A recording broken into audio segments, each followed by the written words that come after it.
Without us being able to address this very factor, and I'm not cursing this country, to see the promised land will be a very, very big problem for us. Therefore, it is up to not just government, but people within the society to have a rethink about this Cain and Abel situation in which we found ourselves. You can never achieve or address the issues of insecurity for as long as there's an absence of national cohesion. There has been this call for restructuring. But for the North now, if I were to speak for the North, I would not speak for restructuring. I would think of giving people what they want. Yoruba nation want Oduduwa Republic. In the name of God, give them Oduduwa Republic. This is 21st century. We have a right to choice. Biafra want Biafra. Give them Biafra. Give every other nationality what they need. Because as far as I know, the relationship is sound. There is geometrical increase in suspicion across all expressions. The trust is not there. Suspicion is not there. And people who want to develop at their own speed. If you want to go at the speed of rocket, please, you should be allowed to go at the speed of rocket. If you want to go at the speed of snail, go at the speed of the snail at your own peril, at the consequences coming to you. But for now, if anybody is thinking that physical federalism is the solution to Nigeria, he is not even understanding the geography, not understanding the history, not understanding the mathematics, not even aware of geometry and the geometrical implication of what they are asking about physical federalism. What we should have is, we should have sub-nations among Nigeria. Let every region get what it wants. Short of this, our children, our grandchildren will abuse us because we are going to leave behind for them a cancerous, that will defy every chemotherapy. I am honestly convinced that this country needs to be looked at again. The structure of the country is designed in such a way that we accuse each other and no one is better off. And I think, like you rightly pointed out, the question is, what is the constitutional process that can lead us to amicably and peacefully sit down and tell ourselves the honest truth? And the honest truth to me is simple, that we can accuse each other, we can point fingers. The question is, who is actually better off? I'm a northerner, I'm from Kano State, and I have been accused by colleagues and brothers in a very civil political discussion of dominating the polity. So I asked the question, if I dominate the polity, but what is my economic situation? And what is my security situation today? So the question is it working for me if I dominate somebody? It's not. The question is, look at all the indices of development. The North today is actually worse off. Security, education, prosperity, development, I don't know. What have you? The North is not very well positioned. In fact, other parts of the country that have been pushed off in opposition space have managed to organize themselves into a survival mode and come up with a credible economic and development model. So I will say to you that, look, I think this country needs to be reviewed, and I think need to be fairly and equitably structured. I've always advocated for what I call development federalism. Development federalism, in my view, is a consensus by the 6 regions and Abuja to create a development template over time and devolve power gradually to the regions and to the states. The truth of the matter is, we all need to go back to our states. If all the states are working, the federation will be working, because development is not in isolation. Everywhere you go, it's either a local government or the state. So if you devolve power to the local government and to the states, and then create an economic investment template in the form of development federalism, which basically bring the potential of South-South to be an oil and gas hub in Africa, we will stop importing petroleum products. We will stop importing things that we should be exporting, and we will become net exporters of that product. The Southeast, we all know, are very ingenious people with technology, manufacturing, and trading. Please, let us invest heavily. Let us leverage on our resources to and raise the capital to invest heavily in manufacturing so that we don't import things from India. We don't import things from China. We import and we produce these things we need for agriculture and for our transportation and other industrial machinery in the East. It's doable. I've been to Newi. I've been to the industrial hub of Aba. I have seen what the East can do. We will be proud to say, made in Aba, produced in Aba, made in Nigeria. And we will all be proud citizens. And the economy of the East will be a net contributor to the center. The same thing with the Southwest. Southwest dominantly is a manufacturing and marine economy. Singapore is exactly like that. And therefore, if we develop the marine economy, the ports, and the manufacturing base of the Southwest, we will be net exporters of goods and services and service providers in marine. And therefore, the Southwest economy will become net contributor. If you take the three regions of the North, Central, East, and West, and you take the three countries of Cambodia, Thailand, and Vietnam, our economy is almost the same thing. So, and these countries are booming individually. If you invest today in these regions in agriculture, agro-processing, and organized market with the standards for export, standards for feeding Africa, we're even lucky that the African Continental Free Trade Agreement is in effect. We have the whole of African market to ourselves and the world.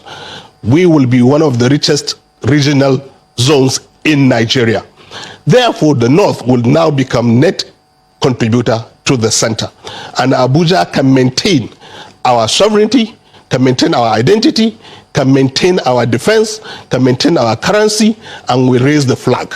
Now I am saying honestly, the structure of this country is not working. I don't want to be accused even when I am suffering. I want my people to wake up and rise up and feel proud, just like every other Nigerian will feel proud when that sense of ownership is created.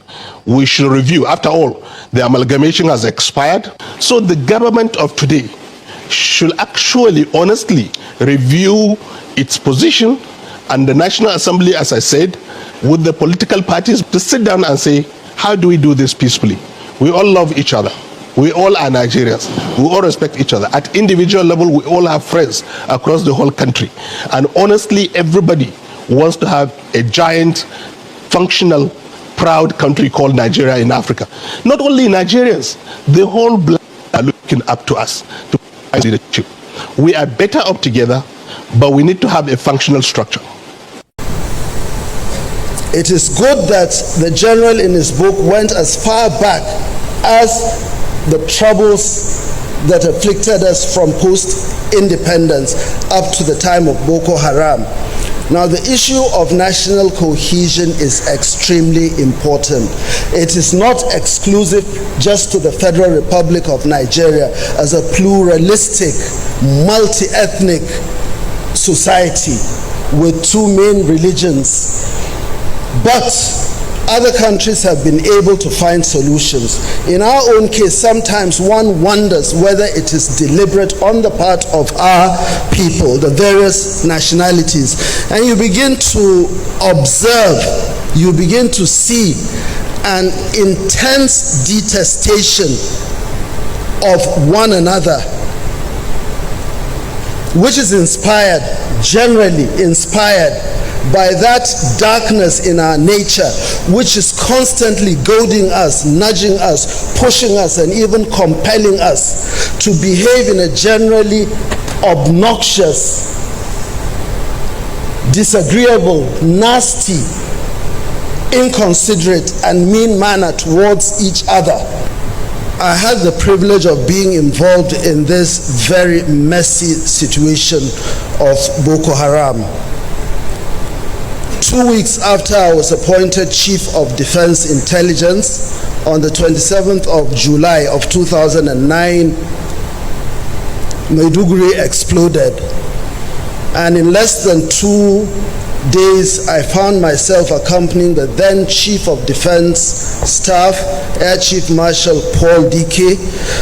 And that was how the task given to the military started. And also later, by the time President Goodluck Jonathan came on board, we continued along the same process with another Chief of Defense Staff, Air Chief Marshal Oluseyi Petini. And I can tell you that, like General Irabo suggested in the book, Boko Haram is just a particular milestone in our journey.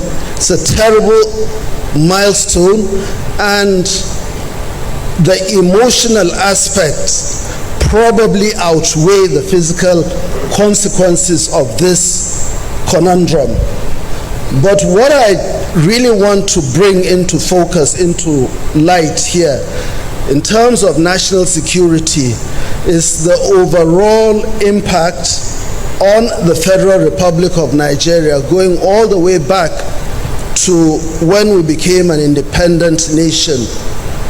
Today, 6.5 decades after independence, we continue to grapple with the same issues. They may be recurring in different coloration, but basically they are the same issues, and the 65 years that have come and gone are a reflection of times of tribulation generally for all of us as a nation. And I can tell you that in the 65 years we've had perhaps a very small window of happiness, of prosperity, of progress and hope. And those 4 years, to my mind, hand on heart, would be from 1975 to 1979, when the leadership of the country decided to make a conscious effort to re-engineer the society, both in terms of domestic issues, national development, looking at agriculture, looking at iron and steel and all those issues, but more importantly, projected itself on the international stage, especially the effort Nigeria brought to bear on the liberation struggle for the liberation of Southern Africa, up to the point that Nigeria was recognized as a frontline state in the liberation of Southern Africa. Those 4 years in particular, the sun shone brightest on the Federal Republic of Nigeria. Subsequently, we started having problems, one government after the other, wrestling, grappling, manipulating, trying to overcome issues. And that is not to say that each government had not tried in its own way. But unfortunately, the issues at hand became so overwhelming that one problem led to another. Each situation overlapped the other. And when you take the aggregate of all these things, like I said, they kept coming back in different colorations, but basically they were issues, primarily issues to do with national development, insecurity, political structure, defective governance, and impaired national cohesion. While the various governments kept on wrestling with these issues, we had 3 other major issues which people might have taken for granted. Number 1, the struggle for power and authority within the state. Number 2, the issue of resource allocation. And number 3, the fear of domination by the ethnic nationalities. So when you juxtapose these 2 mainstream issues, you see that governments continued to meander through a very difficult terrain. And obviously, the problems to the solutions to the problems faced by the government could not be handled solely by mainstream governmental agencies. The people needed to be brought along. And so, like General Irabo talks about Boko Haram, It is true that the military component, the military aspect, that physical issue is important, but it is only important up to a certain extent. Thereafter, other issues, political, social, etc., come into play. What I have taken from my experience in government, especially my last assignment, is that all the issues that have been bedeviling our nation can be overcome, but for one particular issue. And I want you to take this very, very seriously. This issue is the issue of impaired national cohesion. You can never achieve or address the issues of insecurity for as long as there's an absence of national cohesion. It is good that the general in his book went as far back as the troubles that afflicted us from post-independence up to the time of Boko Haram. Now, the issue of national cohesion is extremely important. It is not exclusive just to the Federal Republic of Nigeria as a pluralistic, multi-ethnic society with two main religions. But other countries have been able to find solutions. In our own case, sometimes one wonders whether it is deliberate on the part of our people, the various nationalities. And you begin to observe, you begin to see an intense detestation of one another, which is inspired, generally inspired, by that darkness in our nature, which is constantly goading us, nudging us, pushing us, and even compelling us to behave in a generally obnoxious, disagreeable, nasty, inconsiderate, and mean manner towards each other. And there's no reason for that. Now, it is this vulturistic disposition that has refused to allow us to think straight and let go of the past. So much so that over the last 6.5 decades, we've moved from one end of the spectrum to the other extreme end of the spectrum, and even inexorable in our nasty attitude towards one another, without us being able to address this very factor. And I'm not cursing this country. To see the promised land will be a very, very big problem for us. Therefore, it is up to not just government, but people within the society to have a rethink about this Cain and Abel situation in which we found ourselves. The chairman has given us a notice not to overflog the issue. But if there's one thing that might help all of us, is that nations have been able to overcome this problem. Obviously, you cannot legislate love and you cannot enforce affection. It is something that has to come from within the soul. If other countries have been able to do that, and Rwanda is a perfect example, I see absolutely no reason why we can't do this, why we can't get this monster, this great big monkey off our collective backs. Good day to our viewers all over the world, and welcome back to Local Journal. We've listened to what these northerners are saying. Honestly, Nigeria is not a united country. Nigeria is not united in any form whatsoever. And if we continue to live together forever, we are just deceiving ourselves. If we continue to tackle this problem from the surface without going to the foundation to uproot the root cause of this problem, we are just crashing the surface, and this problem, this issue will continue to linger forever. that posterity won't be fair on us and won't be fair to us. Honestly, we need to think as so many ways. We need to sit on a round table to discuss our future. In short, the amalgamation has expired. So what stops us from discussing our future?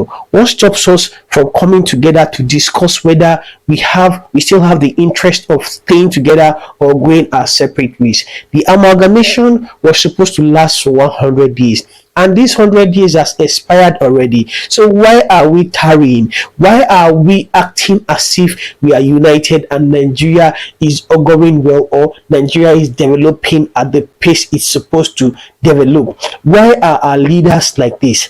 They are being cruel because they know what they are benefiting and doing to this country, because they know that, okay, regardless of whatsoever they do, it's not going to affect them, it's not going to affect their own children, it's not going to affect their family. And that's the reason why they are hell bent on ensuring that this nation remains one, in as much as Nigerians are not ready to stay together or live together. We can see the problems bickering around, we can see the myriad of challenges that we are facing as a nation. Other nations are not facing this issue because they understand this problem, they saw it. Other people who had the same nature, the same structure we are having today, who are even much more than us in terms of languages and ethnicity, don't have this issue because they've been able to know the root cause of this problem and they've been able to solve it, and now they are enjoying today. Now they no longer have this issue. Now they are progressing at a very, very fast pace, and this is what we are lacking. Nigeria is lagging behind in so many aspects, and the earlier we sit together to talk about this whole disunity issue that is going on in this country, the better for us.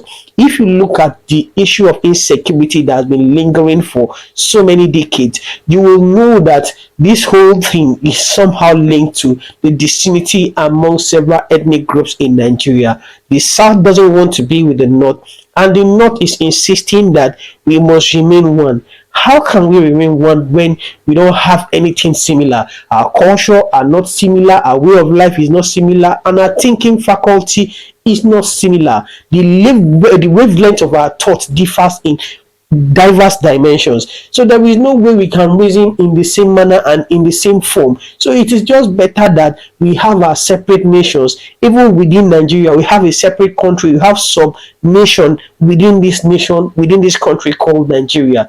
It's the best way for us to go, because the North can be on their own and do their own thing, whichever pace they want to grow, they can go at the pace they want. Then the South can go at whichever pace they want. If they want to grow geometrically, they can. If they want to grow arithmetically, whichever way they want, they can, and nobody will be hampering each other's growth again. Everybody will have the liberty to go at whichever pace or wavelength they want. And this is how we are supposed to go as a nation. This is how we are supposed to go as a country. I understand that there are so many issues we are facing and people are shying away from addressing this issue because it's to their benefit. But the core Nigerians and the masses who are suffering from this problem should not keep quiet. They should lend their voice. They should use their platform to speak about this problem that we are facing. We keep on piling up this problem, keeping this problem and pretending that we don't have this problem, that it's external forces that are causing this problem for us. Meanwhile, we know this is the root cause. Why don't we go back and address this root cause? Why don't we just sit down a round table, address this problem once and for all? People will bring ideas and ideation that are relevant to the development of this country, but because the politicians know that this idea will make the country prosper and is going to reduce their influence, they will throw it away, they will trash it away. They will not in any way try to kind of propagate this. They will not in any way try to help in ensuring that this country progresses, because it's going to be at the expense of their own influence and control over this country.